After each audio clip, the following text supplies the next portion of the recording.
जय जगन्नाथ सांग मैंने भलरे थांतु खुशी थांतु एमती मो वीडियो देखु थांतु सब्सक्राइब लाइक कमेंट करू थांतु। आज मु करबा को जाउची चना मसाला ग्रेवी वाला। प्रथम गोटे ग्राइंडर जार रसुण अदा आलू सीझा गोटे आलू सीझा पकईदेवे। ग्रेवी भल हुए आलू सीझा पकईले और प्याज कटा टे पकईदेवे। कटा जीरा पकईदेवे। चना सीझे रखी पकईदेवे। ग्राइंडिंग करके पेस्ट करदेवे। गरम कड़े तेल देदेवे।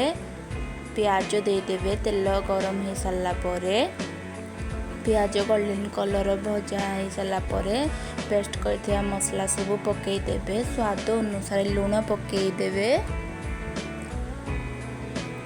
हलदी गुंड पकईदेवे। लंका गुंड पकईदेवे। गरम मसला पकईदेवे। चना मसाला पकईबे। तापर चलई देवे।